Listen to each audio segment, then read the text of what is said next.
किसी का मोहताज होना एक बहुत ही बड़ा दर्द है। उस पर मेरी पत्नी की हरकतें मुझे और भी शक में डाल रही थी। मैंने बड़ी बेबसी से अपनी मुर्दा टांगों को देखा था जो चलने फिरने के काबिल ना थी। मुश्किल से मैंने व्हीलचेयर को अपने बेड के पास किया और अपने हाथों से बेजान टांगों को बेड से नीचे किया और व्हीलचेयर पर बैठ गया। यह सब करने में ही मेरे पसीने छूट गए थे। मैं पूरी तरह से हाफ कर रह गया था। रात के अंधेरे में सामने वाले कमरे से मेरी पत्नी के आने वाली आवाज़ों ने मेरे होश उड़ा दिए थे। वह रोज़ मुझे दबा खिलाकर मेरे कमरे से निकलकर सामने कमरे में जाकर दरवाज़ा बंद कर लेती थी। रात की खामोशी में मुझे अपनी बीबी की अजीबोगरीब सी आवाज़ें आई थी कि जिसे सुनकर ही मेरा कलेजा फटने लगता था। रात भर मैं सुकून से सो नहीं पाता था। फिर वह दरवाज़ा सुबह ही खुलता था और जब मेरी बीबी कमरे से बाहर आती तो चेहरे पर मुस्कुराहट सजी होती थी। उसका हसीन रूप उस वक्त और भी जगमगा रहा होता था। उसके गीले बाल मेरी जान निकालने लगते थे।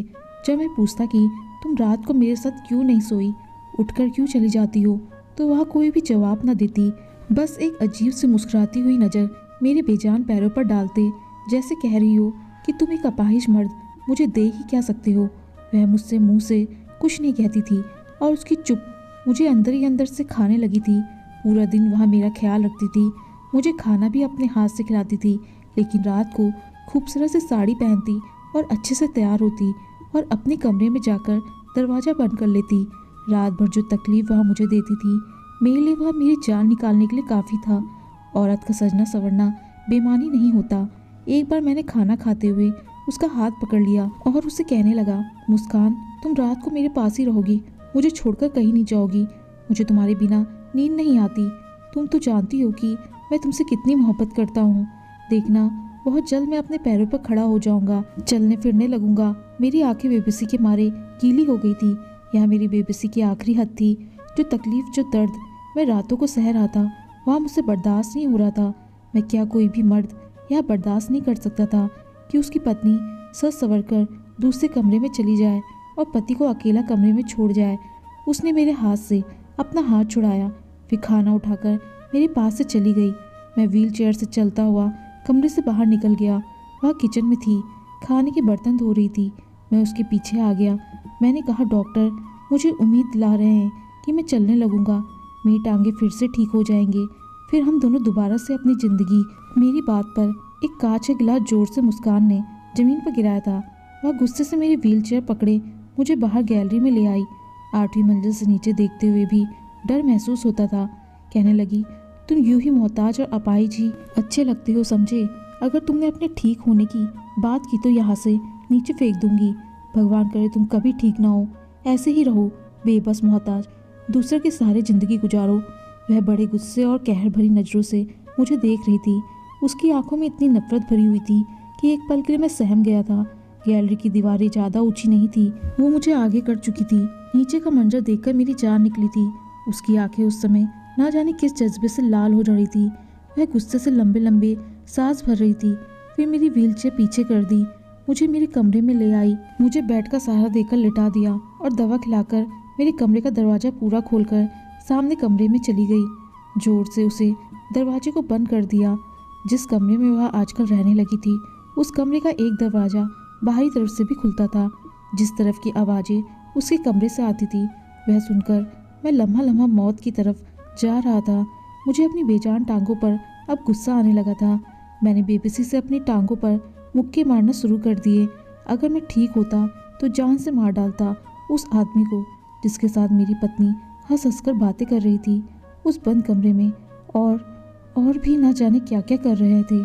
जब एक मर्द और औरत कमरे में तन्हा होते हैं तो इससे आगे का ख्याल सोचकर ही मेरी रूह कांप जाती थी, लेकिन मैं मजबूर था। एक बार मैंने ठान ली कि मैं आज उस आदमी को छोड़ूंगा नहीं। इसलिए बड़ी मुश्किल से मैं व्हील चेयर पर बैठा और साइड टेबल में पिस्टल निकाली और कमरे से बाहर निकल गया। सामने कमरे से अभी हंसने और बातें करने की आवाज़ें आ रही थी। मैं कमरे की होल से झाँक कर देखा। जो मंजर देख मेरी आंखों ने देखा, मेरे होश उड़ गए थे। मैंने गुस्से से दरवाज़ा पीटना शुरू कर दिया। जैसे ही दरवाज़ा खुला, सामने खड़े आदमी को देखकर मेरे हाथ में पकड़ी पिस्टल गिर चुकी थी, क्योंकि सामने तो मेरा ही वो अपने होश उड़ाने वाला हुस्न लिए मेरे सामने बैठी थी। मुझे उलझी हुई नज़रों से देख रही थी। मैंने अपने मुंह से सिगरेट का लंबा सा कस लेकर धुआं उड़ाते हुए कहा, मिस मुस्कान, मेरी तरफ से कोई जोर जबरदस्ती नहीं है। आप अपने फैसले पर आज़ाद हैं। एक तरफ 20 लाख का चेक था और दूसरी तरफ मैरिज पेपर।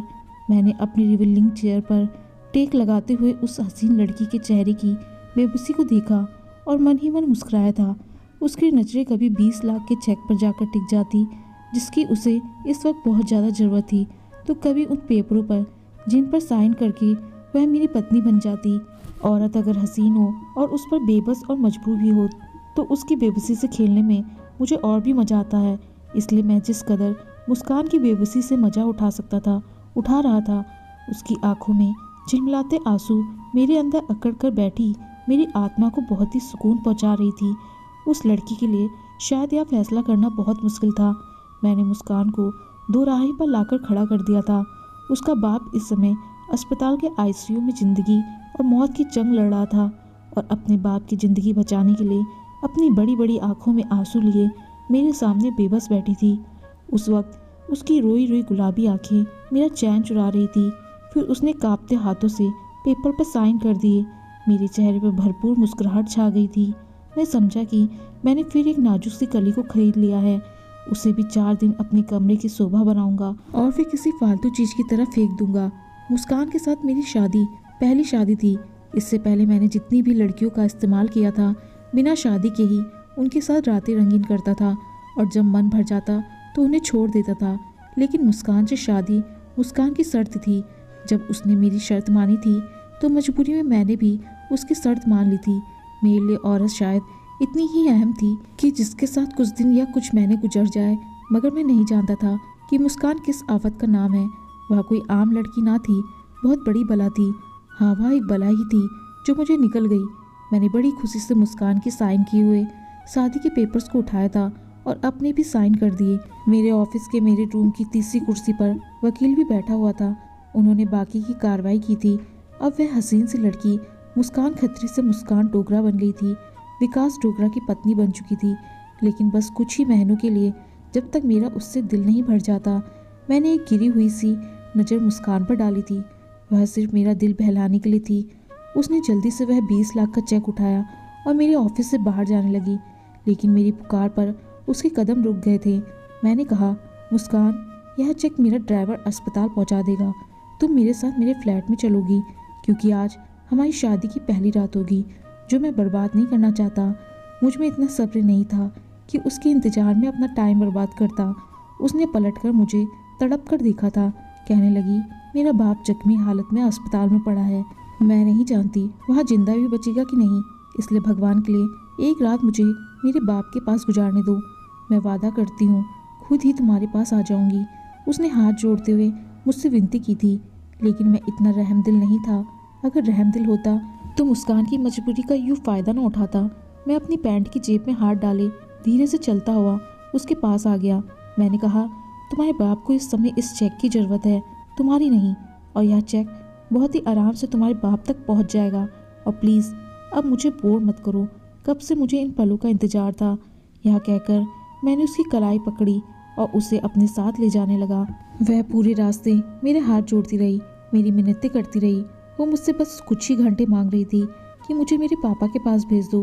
लेकिन मुझे तो जैसे कुछ भी सुनाई नहीं दे रहा था, सिवाय उसे थप्पड़ की गूंज के जो कुछ दिन पहले इसी लड़की ने मेरे मुंह पर मारा था। मेरे अंदर लगी आग शायद उसकी बेबसी और बहते आंसू देखकर ही बुझनी थी। इसलिए मैं बस गाड़ी चलाता रहा, उसकी किसी भी बात पर ध्यान नहीं दिया। मैं एक बहुत ही अमीर और अय्याश टाइप का 30 साल का नौजवान था। इतने तो शायद किसी ने कपड़े नहीं बदले होंगे जितनी मैं लड़कियों को खरीद कर किसी फालतू चीज़ की तरह फेंक चुका था। दौलत की रेल पर थी, किसी चीज़ की कोई कमी ना थी। मैंने शादी भी अभी तक इसलिए नहीं की थी कि मुझे किसी एक औरत के साथ ज़िंदगी नहीं गुजारनी थी। आज तक कोई ऐसी मिली ही नहीं थी कि कुछ रातों की संगत के बाद भी मेरे दिल को भा जाती। मैं मुस्कान को उसकी कलाई से खींचता हुआ अपने फ्लैट पर ले आया। फ्लैट का दरवाज़ा खोलकर मैं उसे घसीटता हुआ अंदर कमरे तक ले आया था और उसे बेड पर धक्का दे दिया। वह आंसू बहा रही थी। मैंने कहा, 20 लाख दिए हैं ना मैंने तुम्हें, नहीं मरेगा तुम्हारा वह बीमार और बूढ़ा बाप, इसलिए यहाँ रोना धोना बंद करो।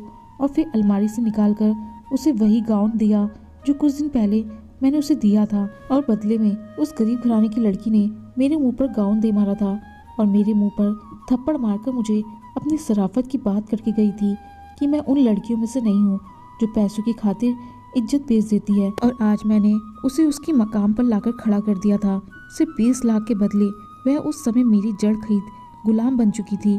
जब तक कि मेरा दिल भरता मैं उसका इस्तेमाल करता और जब मेरा दिल उससे भर जाता मैं उसे धूप में पड़ी मक्खी की तरह निकाल सकता। हालांकि कुछ दिन पहले भी मैंने उसे 20 लाख का ही चेक दिया था और उसकी वजह उसका बेपनाह हुस्न था जिसने मेरे होश हवास उड़ा के रख दिए थे। मैंने उसके हुस्न की कीमत पहले भी इतनी ही लगाई थी, लेकिन बदले में उसने मुझे थप्पड़ मार दिया था।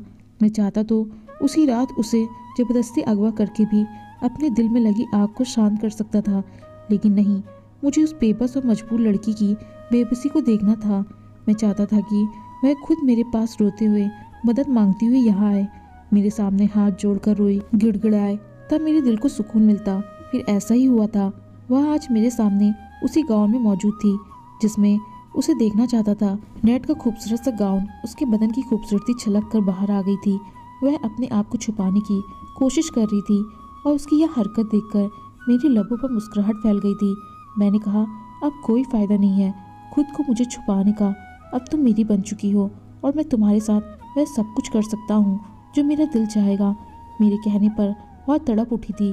कहने लगी, नफरत है मुझे तुम जैसे अमीर बिगड़े हुए लड़कों से। तुमने सिर्फ मेरा शरीर पाया है, लेकिन मेरे दिल में तुम्हारे लिए सिर्फ नफरत भरी है। मैं अपने बाप की जान बचाने की खातिर खुद को तुम्हारे हाथों बेच चुकी हूँ, या यूँ कहो मैं अपनी ज़िंदगी अपने बाप की खातिर दांव पर लगा दी है। उसकी इतनी नफरत भरी बातें सुनकर मेरे शरीर में आग सी दौड़ गई थी। मैंने कसकर उसको अपनी बाहों के शिकंजे में जकड़ा था, इतनी जोर से कि उसकी सिसकी निकल गई थी। मैंने कहा, मुझे कोई फ़र्क नहीं पड़ता, तुम मुझसे चाहे जितनी भी नफरत करो, लेकिन कुछ दिन या फिर यूँ कहो कुछ महीने तो मैं तुमसे खूब ढेर सारा प्यार करूँगा और अपने 20 लाख की कीमत वसूल करूँगा। उसके बाद तुम मुझसे आज़ाद हो। यह कहकर मैंने उसके खूबसूरत से बदन को चूम लिया था और मैंने उसे बेड पर लिटा दिया। उसके बाद मैंने वो सब कुछ पा लिया जिसकी मुझे जिद थी। मुस्कान मेरे पापा के ऑफिस में काम करने वाली एक छोटी सी वर्कर थी जिसकी तनख्वाह भी बहुत कम थी। एक बार मैं किसी काम की वजह से अपने पापा के ऑफिस में गया और उनसे कुछ डॉक्यूमेंट साइन करवाकर उनके कमरे से बाहर निकल गया कि तभी अचानक मेरी नज़र मुस्कान पर पड़ी तो उसके होश उड़ाते हुस्न को देखकर मेरा दिमाग घूम कर रह गया था।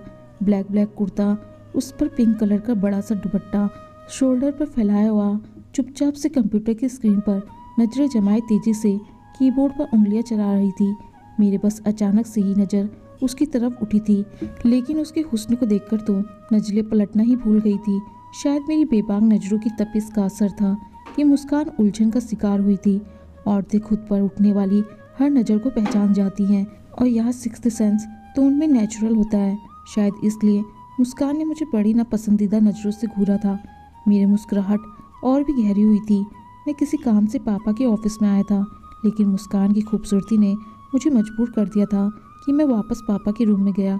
मैं उनसे मुस्कान के बारे में पूछा तो वह कहने लगी कि वह कुछ ही महीने पहले उनके ऑफिस में काम कर रही है। बहुत ही अच्छी और मेहनती लड़की है। मैंने कहा, मुझे भी एक ऐसी ही लड़की की ज़रूरत है। अगर वह मुस्कान से कहे कि वह मेरे ऑफिस में काम कर ले तो मेरी मुश्किल आसान हो जाएगी। मेरे पापा को भला क्या एतराज़ हो सकता था, और वैसे भी पापा मेरी किसी बात को टाल नहीं सकते थे। मैं उनकी इकलौती औलाद था। बस पापा को मेरी एक ही बात से प्रॉब्लम रहती थी कि मैं ज़िंदगी में मैच्योर कब होऊंगा। आए दिन लड़कियों से मेरी दोस्ती पर भी पापा सवाल उठाते रहते थे। मेरी माँ भी चाहती थी कि अब मैं शादी करके सेटल हो जाऊं, लेकिन मैं शादी के झंझटों में पड़ना नहीं चाहता था। मैं आज़ादी से खुलकर अपनी ज़िंदगी को एंजॉय करना चाहता था। मैंने अपना एक अलग से फ्लैट ले रखा था। ज़्यादातर मैं अपने इसी फ्लैट में रहता और लड़कियों को भी वही ले जाता था। मम्मी पापा के साथ बहुत कम रहता था। यूँ मुस्कान को मेरे ऑफिस में शिफ्ट कर दिया गया। मैंने सबसे पहले काम यही किया कि उसकी तनख्वाह बढ़ा दी। वह खुश हो गई थी, लेकिन अब तक उसे मेरे इरादों की खबर तक नहीं थी। उसे काम करते हुए कुछ हफ्ते गुजर गए थे। मैं उसे किसी भी काम के लिए कहता तो वह चुपचाप वह काम कर देती थी। मेरी किसी भी बात को ना नहीं करती थी। लेकिन उसने पहली बार मेरे काम के लिए ना कहा कि जब मैंने उससे कहा मेरे ऑफिस में काम करने के रूल कुछ अलग हैं। मुझे काम करने वाली लड़कियों का लुक मॉडर्न चाहिए। इसलिए अगर तुम यह जो बड़ा सा दुपट्टा ओढ़कर रखती हो, इसे उतारकर कुछ मॉडर्न कपड़े पहनकर काम करो तो अच्छा होगा, और उसके लिए मैं तुम्हारी तनख्वाह डबल कर दूंगा।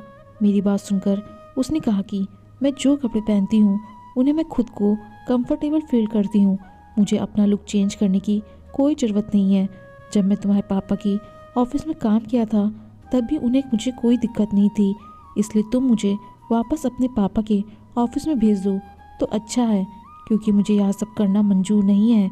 उसके इनकार ने मेरे अंदर तो आग सी लगा दी थी। आज तक इतनी हिम्मत मेरे आगे किसी लड़की ने नहीं दिखाई थी।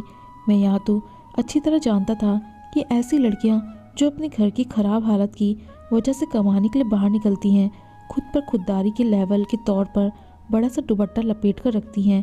अपना हुस्न छुपाकर हम जैसे अय्यास लड़कों के सामने खुद को इज्जतदार साबित करने का यह उनका एक पुराना हथकंडा है। इस टाइप की लड़कियां अपने हुस्न को छुपाकर उसकी कीमत बढ़ाती हैं, और फिर जब हम उनकी कीमत बढ़ाते हैं तो उनकी शराफत की चादर उतरने में देर नहीं लगती। इसलिए मैंने भी ऐसा ही किया था। मैंने अगले ही दिन बाद मुस्कान से कहा कि तुम्हें मेरे साथ एक बिजनेस लंच पर जाना है, इसलिए तुम मेरे साथ चलो। सबसे पहला सवाल उसने यह किया, क्या वह ऑफिस के टाइमिंग में वापस आ जाएगी, क्योंकि वह ज़्यादा देर नहीं रुक सकती। मैंने कहा हाँ, तुम ऑफिस टाइम में ही लौट आओगी। मेरी बात सुनकर वह मेरे साथ जाने को तैयार हो गई। मैं उसे एक रेस्टोरेंट में ले आया। मेरे कुछ क्लाइंट वहाँ मौजूद थे। मीटिंग और लंच के बाद वह चले गए। मैं मुस्कान को बहाने से उसी होटल के कमरे में ले आया, लेकिन जब मैंने उसे अपने इरादे के बारे में बताया तो वह गुस्से से लाल हो गई। मैंने 20 लाख का चेक और एक बेहुदा सा लिबास उसके सामने रख दिया और यह भी कहा कि जब तक चाहूँ तो मैं यूज़ कर सकता हूँ, तो मुझे इनकार नहीं करोगी। मैं जानता था कि वह अपनी कीमत पर कुछ बढ़ाना चाहेगी और 20 लाख की रकम भी कम ना थी, लेकिन ऐसा नहीं था। उसने वह चेक और वह ड्रेस मेरे मुंह पर मारा और कहने लगी कि मैं एक शरीफ और इज्जतदार घराने की लड़की हूँ। वह मुझ पर एक नफरत भरी नज़र डालती हुई कमरे से बाहर चली गई थी। उसने मेरे ऑफिस की नौकरी भी छोड़ दी। यह बात मेरे अंदर बैठे अनप्रस्थ आदमी से कहाँ बर्दाश्त होनी थी। इसलिए सबसे पहले मैंने अपने पापा से मुस्कान की पूरी डिटेल्स ली और कहा कि वह भी मुस्कान को अपने ऑफिस में नौकरी पर ना रखे। मेरे पापा ने वजह पूछी, लेकिन मैं बस कह दिया वह लड़की ठीक नहीं है। मेरे पापा ने मेरी बात मान ली और मुस्कान को दोबारा नौकरी पर नहीं रखा। उसके बाद मैंने उसके बाप का एक्सीडेंट करवा दिया, उसे ज़िंदगी और मौत के दो राहें तक पहुंचा दिया। और अब जब वह मेरे पास मदद के लिए आई तो मैंने उसे साफ कह दिया कि मिस मुस्कान, अगर आप चाहती हैं कि मैं आपकी कुछ मदद करूं, तो अपनी शराफत और यह ख़ानदानी इज्जत को मेरे ऑफिस से बाहर रख कर आइएगा। वो कहने लगी, मुझे तुम्हारी शर्त मंजूर है, लेकिन बदले में तुम्हें भी मेरी एक शर्त माननी पड़ेगी। मैंने हैरत से उसकी तरफ देखा। मैंने कहा, कैसी शर्त? उसने कहा, तुम चाहे मुझे एक रात के लिए इस्तेमाल करो या फिर 4 रातों के लिए, या जब तक तुम्हारा मन करे तुम मुझे इस्तेमाल कर सकते हो, लेकिन मुझे हाथ लगाने से पहले तुम्हें मुझसे शादी करनी पड़ेगी। बिना शादी के तुम मुझे नहीं छुओगे। बेशक तुम मुझे चाहे एक रात के बाद ही क्यों ना छोड़ देना, लेकिन मैं बिना शादी किए तुम्हारे साथ नहीं रहूँगी। उसकी बात सुनकर मैं दंग रह गया था, और फिर उसकी बात मेरे लिए एक एडवेंचर भी थी। आज से पहले मैंने कभी किसी लड़की के साथ ऐसा नहीं किया था। उसकी बात पर मैं जोर से हंसा था और एक वकील को अपने कमरे में बुला लिया। खैर, यह शादी मुस्कान के लिए शादी होगी, लेकिन मेरे लिए यह कोई भी अहमियत नहीं रहती थी। वह मेरे लिए सिर्फ कुछ दिन या कुछ महीने की अय्यासी का सामान थी। आज वह लड़की मेरी बाहों में थी, मेरे ही फ्लैट के कमरे में मेरे बेड पर अब बेबसी से आंसू बहा रही थी। उसकी अकड़ मैंने कुछ ही दिन में तोड़ कर रख दी थी। मेरे अंदर का अनप्रस्थ इंसान इस कमज़ोर सी लड़की से अपनी बात मनवाकर बहुत ही शांत हो चुका था। मुस्कान का बाप तड़प तड़प कर अस्पताल में दम तोड़ चुका था। वह अगले दिन अस्पताल पहुंची तो बाप के मुर्दा शरीर को देखकर रोने लगी थी, लेकिन मुझे इस बात से कोई फर्क नहीं पड़ता था। मुस्कान का उसके बाप के अलावा और कोई नहीं था। कुछ दिन वह अपने बाप का मातम मनाती रही, लेकिन मेरे अंदर ना जाने क्यों उस लड़की के लिए तलब अब दिन पर दिन बढ़ने लगी थी। हालांकि मेरा बदला पूरा हो चुका था। मैं उसे पत्नी बनाकर रखना नहीं चाहता था, लेकिन शायद उसके हुस्न का भूत मेरे सर से अभी उतरा नहीं था, इसलिए उसके घर से उसे वापस अपने फ्लैट पर ले आया। इस बार उसकी आंखों में मेरे लिए पहले से भी ज़्यादा नफरत थी, लेकिन मुझे कहाँ किसी बात की परवाह थी। मुझे लगा बस कुछ दिन का खुमार है। जैसे ही मुस्कान के हुस्न का खुमार मेरे सर से उतरेगा, मैं मुस्कान के मुंह पर तलाकनामा मारकर उसे चलता कर दूंगा। लेकिन वह तो किसी नशे की तरह मेरे अंदर उतरने लगी थी। हर बार मुझे पहले से ज़्यादा हसीन लगने लगती थी, इतनी कि मैं कई कई घंटे बस उसे देखता रहता था। हालांकि मुझे आज तक मुस्कान से बदले में मोहब्बत नहीं मिली थी। उसकी आंखों में मेरे लिए सिर्फ एक ही जज्बा था, और वह था नफरत का। जितना मैं उसकी संगत में रहता, उतनी ही वह मुझे अच्छी लगने लगी थी। उसका उदास चेहरा भी मुझे लुभाने लगा था। एक बार वह बहुत बीमार हो गई थी और तब मेरी जान पर ही बन गई थी। उसे बुखार में तड़पता देखकर मेरा दिल तड़प उठा था। उस समय मुझ पर यह खुलासा हुआ कि मैं तो मुस्कान से मोहब्बत कर बैठा हूँ। उसकी तकलीफ़ मुझे बर्दाश्त नहीं हुई थी। मैं रात भर उसकी खातिर जागता रहा, उसका ख्याल रखता रहा। कुछ दिन में वह ठीक हो गई। 6 महीने गुजर चुके थे, लेकिन अब भी वह मेरी पत्नी थी। एक बार उसने मुझे खुद ही पूछ लिया कि तुम मुझे तलाक कब दोगे, क्योंकि यह तो मैं उसे पहले ही बता चुका था कि मैं उसके साथ कुछ दिन या फिर कुछ महीने ही रहूँगा। लेकिन अब मेरा इरादा बदल चुका था। मैं चाहता था कि वह यूं ही मेरे साथ हमेशा हमेशा रहे, और मैंने अपना यह इरादा उसे बता दिया। मेरी बात सुनकर उसने नफरत से मुझे देखा। कहने लगी, मुझे तुम्हारे साथ अपनी पूरी ज़िंदगी नहीं गुजारनी, मुझे हर सूरत तलाक चाहिए। तुमने तो खुद कहा था कि मुझे छोड़ दोगे। यह कहते हुए वह फूट फूट कर रो पड़ी थी। मैंने कहा, मुस्कान, यह मेरे लिए मुमकिन नहीं है। मैं पता नहीं कब तुमसे दिल लगी करते करते तुमसे दिल लगा बैठा हूँ, इसलिए अब तुम्हें छोड़ नहीं सकता। मैं तुमसे मोहब्बत कर बैठा हूँ, अब तुम्हारे बगैर जीने के बारे में सोच भी नहीं सकता। प्लीज़ मुस्कान, जो हुआ उसे भूल जाओ, और तुम भी मेरी मोहब्बत को स्वीकार कर लो। तुम जैसे यहाँ रह रही हो रहती रहो। लेकिन वो मुझसे लड़ने लगी थी। कहने लगी, तुम मुझे छोड़ दो। उसकी हालत दीवानों जैसी होने लगी थी। वह मेरा ग्रेवान पकड़कर बुरी तरह से जोड़कर कह रही थी कि मुझे छोड़ दो, मैं तुम्हारे साथ नहीं रहना चाहती। मैं बहुत चाहा कि उसे समझाऊं, लेकिन वह समझ नहीं पा रही थी। मजबूरन मुझे उसे थप्पड़ मारना पड़ा। मैंने कहा, आज के बाद मुझे यह बात मत करना। तुम यूं ही मेरे साथ पूरी ज़िंदगी रहोगी, समझी।